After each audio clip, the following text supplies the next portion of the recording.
The 17 News at Sunrise podcast is brought to you by Clinica Sierra Vista. Welcome back to the 17 News at Sunrise podcast, where we share your news on your schedule. Working in the spirit of the Golden Empire, this is 17 News at Sunrise. Good morning, everyone. Good to have you with us on this Wednesday. I'm Maddie Jansen. Holly Anderson. The Bay Area and other parts of Northern California are bracing for the next impact, potentially more powerful storm. The National Weather Service has issued a flood warning for the entire San Francisco Bay Area today.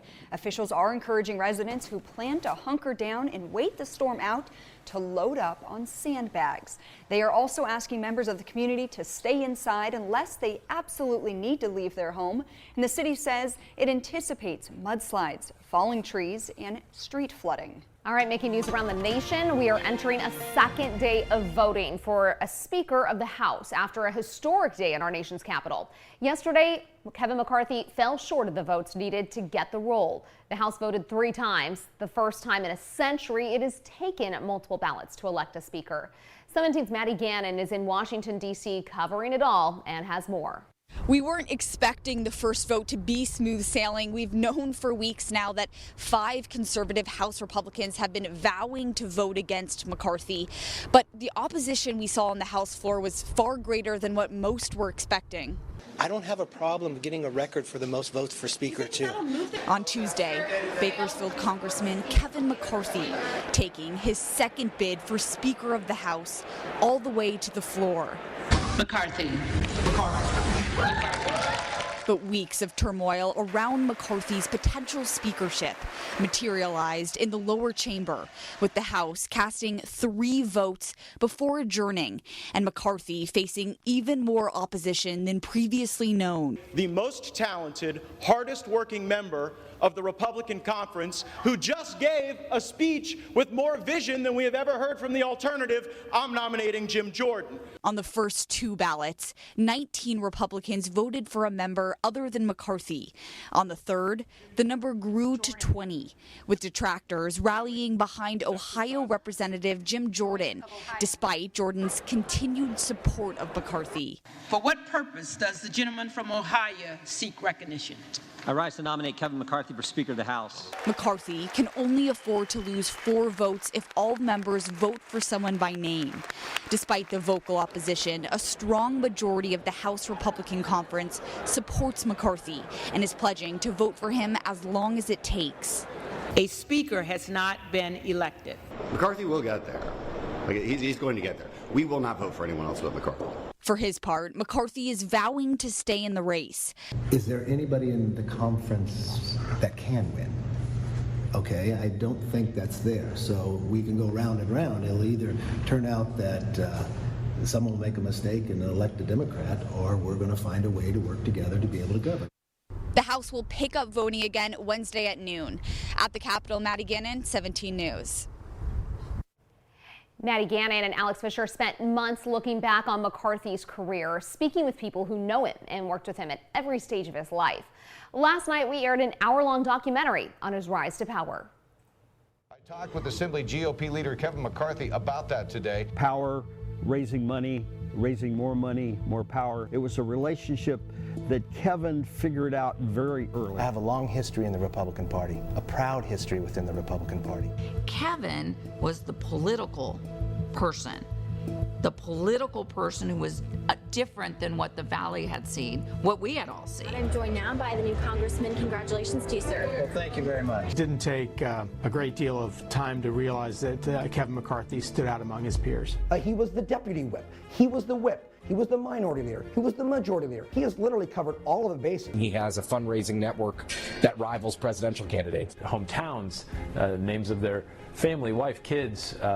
He just established relationships as well as anyone I've ever seen. He doesn't drink, but he's somebody that people want to have a beer with. If you missed it, you can watch our 17 News special report, Mr. Speaker, on our website, kget.com. In Pennsylvania, the suspect in the killing of those 4 Idaho college students agreed to be extradited when he appeared for the first time in court yesterday. NBC's Stephanie Goss reports. Ryan! Brian, did you do it? Handcuffed and in a prison jumpsuit, Brian Kohberger was escorted into a packed Pennsylvania courtroom in a brief hearing telling the judge he will not fight extradition to Idaho. The 28-year-old says he is not responsible for the murder of 4 University of Idaho students last November, according to his public defender. He believes he's going to be exonerated. That's what he believes. Those were his words. So he's really been very easy to talk to, actually, and he's in a calm demeanor. Kohberger grew up in eastern Pennsylvania, graduating last year from DeSales University with a master's in criminal justice. Heavy security, state and local police surrounded the small county courthouse. 2 law enforcement sources tell NBC News forensic genealogy, the DNA of extended family members, played a role in his arrest. Kohberger was studying to get his doctorate in criminology from Washington State, just 15 minutes from the crime scene. He drove cross-country with his father in December in the white Hyundai Elantra authorities had been looking for. Body cam footage obtained by NBC News shows Indiana state troopers pulling the father and son over on the highway. Kohberger's attorney says they were stopped twice on that trip for speeding and tailgating. I believe it to be a random coincidence. Kohberger's parents say they are cooperating with authorities, while the father of Kaylee Gonsalves says he is eager to come face-to-face with his daughter's alleged killer. I want him to be sick of seeing us and sick of knowing that these people won't let it go. It was a historic start to the 118th Congress Tuesday. The House adjourned with no speaker. Top Republican Bakersfield Congressman Kevin McCarthy failed to secure the support he needs to take over the top position. NBC's Bree Jackson is in Washington with more.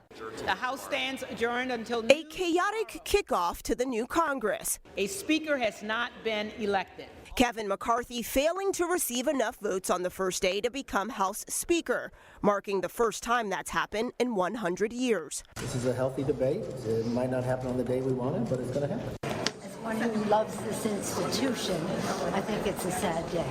At the center of the Speaker standoff, divisions in the Republican Party. This is not personal. It's not.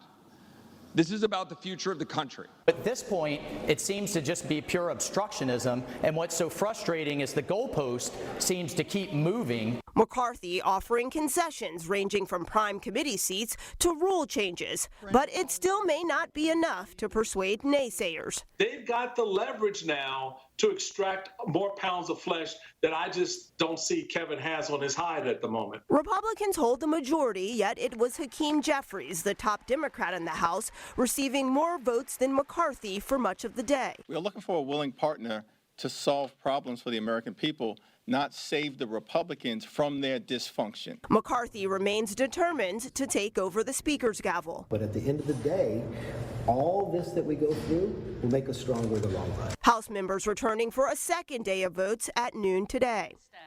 On the Senate side, there was far less drama Tuesday as new members were sworn in. And today, Senate Minority Leader Mitch McConnell will have a bipartisan event with President Biden in Kentucky. In Washington, I'm Bree Jackson for NBC News. Back here at home, the Kern County Sheriff's Office is investigating an early morning officer-involved shooting after deputies shot and killed a man early yesterday in the desert. Sheriff's officials say it happened just before 2:30 a.m. when deputies from the Ridgecrest substation were called out to Sahara Drive to help the Ridgecrest Police Department on a call involving a suicidal man with a gun. During the investigation, officials say both Ridgecrest Police and Kern County Sheriff's Office personnel fired shots at the suspect. Deputies say the man was hit and taken to the hospital, where he later died. Detectives with the Kern County Sheriff's Office have taken over the investigation. And the Bakersfield Police Department is asking for help identifying a man allegedly involved in a stabbing at a sports bar in southwest Bakersfield on Christmas Eve. The incident happened around 9 p.m. at the Sports and Spirits Bar on Ming Avenue. The man was being escorted out of the business when he allegedly got a knife and stabbed a security guard.